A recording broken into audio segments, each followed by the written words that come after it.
Hey everybody, I am excited to bring you the Scarlet Speedster from SooSoo Toys.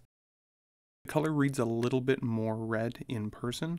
On the camera it's coming through a little bit more orange, but even still, it's beautiful. Don't mind me while I get this bad boy open, take a little look inside, see what we got. Ooh, instructions. Very nice. Very nice. The funny part is that I did get this figure secondhand, so I'm not 100% sure these instructions are supposed to go on the top, but it does help. Damn. I don't fangirl over box art all that often, but this is actually pretty nice. Even just the way the light hits it, it kind of shines down the side of it, changing the color a little bit, it illuminates. That's nice. Too bad it literally goes in the mechanical room after this. I hear ya. Enough about the box. Let's get this guy tilted up. Let's take a better look inside. Let's get them all out. Let's go. Because I appreciate all you listeners, I've gone to the effort of making sure that I muted the crunchiness. Okay, those are some decent accessories. Let's take a look at this. So we've got several hands. Not a big selection of hands, truthfully. He comes with this extra red symbol for his chest. A snarly looking mouthpiece. Clearly this is not where it goes, but you get the point. Bam! This looks better. But let's take a look at the figure. He's standing here in museum pose. Don't have the emblem on him yet. The material is a weirdly squishy material. It makes me wonder if it's going to peel over time. I'm not going to lie. I'm not in a human environment, but anybody that is, I'd be a little bit worried about the material. It does feel nice to the touch though, and it doesn't feel cheap, which I appreciate. You do get the 90-degree bend in the arm, but you do get a little bit of bunching in the elbow. You can see on this arm that you do also get a little bit of that bounciness. It almost feels a bit spongy. It feels like the body under the suit isn't strong enough to actually kind of resist that pullback. Oh damn, I just realized that these boots are not split cut. And this belt, I swear, oh, there it goes. I honestly might glue it on. This has been brutal to keep this bad boy in place. The way that it pins in doesn't seem to really make any sense. Anytime it has any resistance or pull in the suit when you're trying to pose it, it just literally launches itself out. It's a good thing this guy's the Flash, because honestly, if he ate as much chocolate as I do, he wouldn't fit into his costume by tomorrow afternoon. At least not this belt. Okay, let's move on to the emblems. I actually really like them. They look really nice, and because they've got a magnet on the back, they feel really weighted. But I cannot for the life of me get this thing to sit straight. Because of the way the Velcro pulls in at the chest, it either sits on one side or the other. But the articulation still feels pretty good. I feel like he could almost kneel. Decent. 100% he can kneel. But he literally can't lunge worth shit. So, if you want to put him in the lunging pose, it's a no dice. Which honestly might actually make this harder to pose in terms of running poses. Which, he's the Flash. He does need to be able to run. But he can stand on his own, so that is a bonus. Let's switch his head. This is also the red emblem. I actually do like it more than I expected, and it is the OG first season, but damn, this belt, I tell you, honestly, I literally think I'm going to just glue it.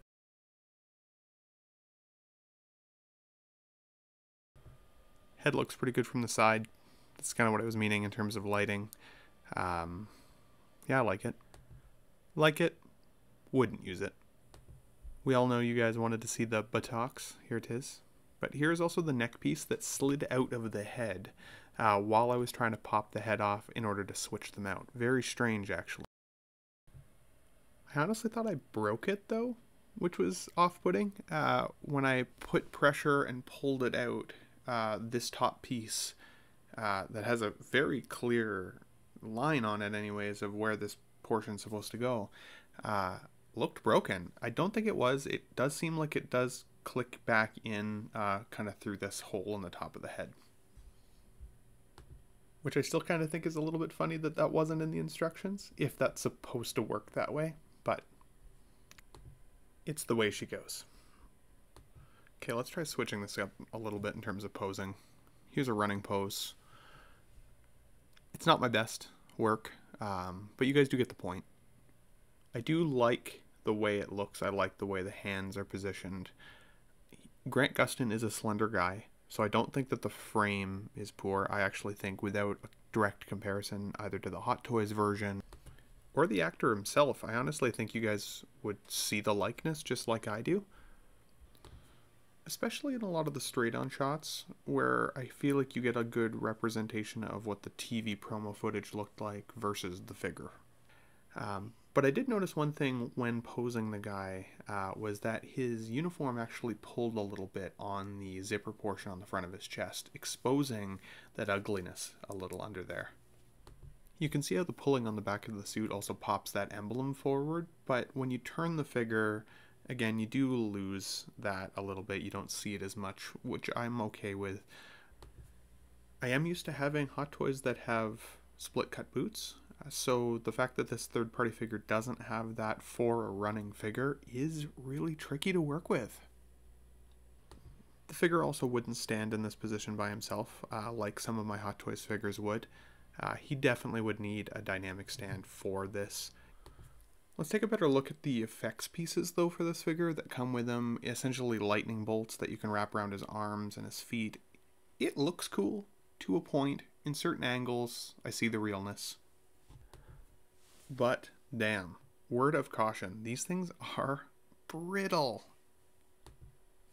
Literally following how the instructions said to even pry them apart, putting them around the figure, I popped one of the end pieces off. So you better recognize, don't follow my mistake, do, don't. Do, don't.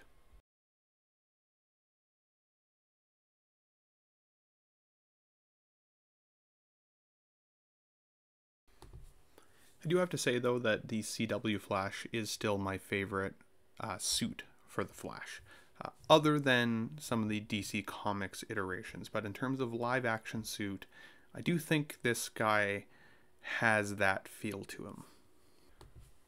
One of the biggest reasons that I got this guy was the price. For a Canadian dollar, I got this guy for $120 Canadian used. I know that the Hot Toys version has come out. I know that it's likely significantly superior when you compare them. I have seen some of the other reviews. But without that direct comparison, seeing this guy on my shelf, even just in museum pose, I'm not going to lie. The CW Flash is literally in my collection. Price is always going to be a factor, of course. So if I had a Hot Toys in my collection, comparing them apples to apples, I may feel differently, of course. No. Ah, you hate to see it, as my friends at Collecting Weekly would say. Credit where credit is due. Stand! Stand! There we go. There we go.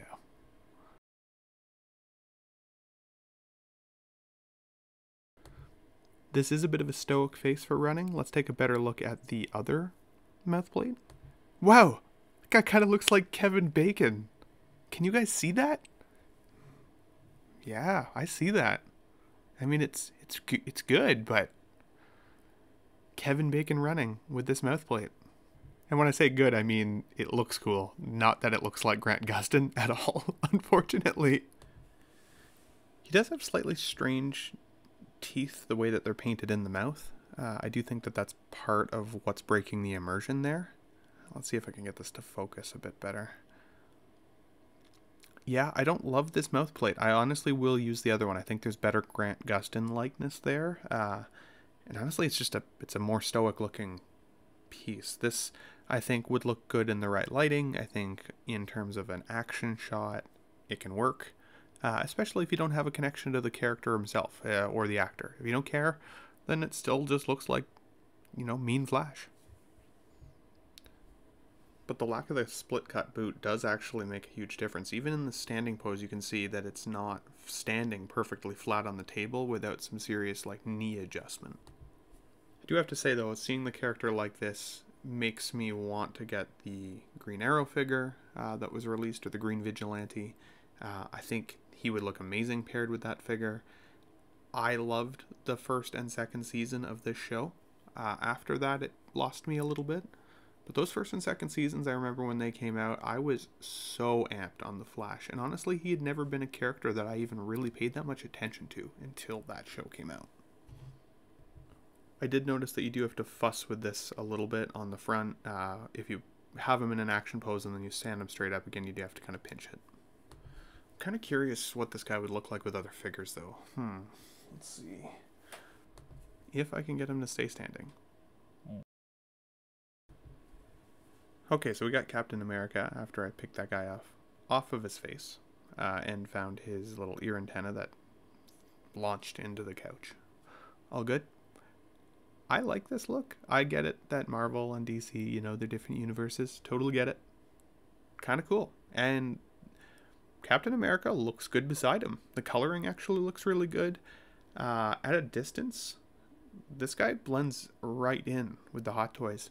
Better than the Green Ranger did, honestly, from 3-0. I actually do like this guy a lot more than that figure. And again, different strokes. But yeah, this looks pretty cool. Typically, I do display my figures solo, so I honestly don't think I'll have them directly side by side like you see this, but I still think on the shelf together, they'll look awesome. And honestly, taking the Flash out of the box, he did feel kind of small, so I was curious to see what he would look like with a big figure like Cap. Even with this portion of the video, you can see that the image on the art box of Grant Gustin as the Flash, he looks a lot more jacked than the figure himself. The figure does leave a little bit to be desired in terms of his physique, but again, I'm not going to pair him with the box art necessarily. He's going to stand by himself, which then doesn't break any immersion for me. I can get past that.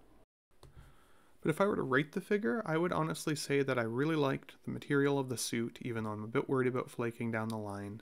I really liked the masked head sculpt. I do think there is some Grant Gustin likeness there. Without having another Flash in my collection, this guy does it for me. That lack of split cut boot was brutal, and the belt buckle was brutal. I may honestly glue that. But honestly, I still feel like for the price of 120 Canadian, this was a steal. I give this guy a 7 out of 10. If you guys have made it this far, I just wanted to say thank you. This is technically my first review of a figure I've ever done. If you guys like this, please just hit the like button so I know, and subscribe if you haven't already. I'd love to do more of these, so keep me posted, guys. Thanks for coming by. We'll talk to you on the next one.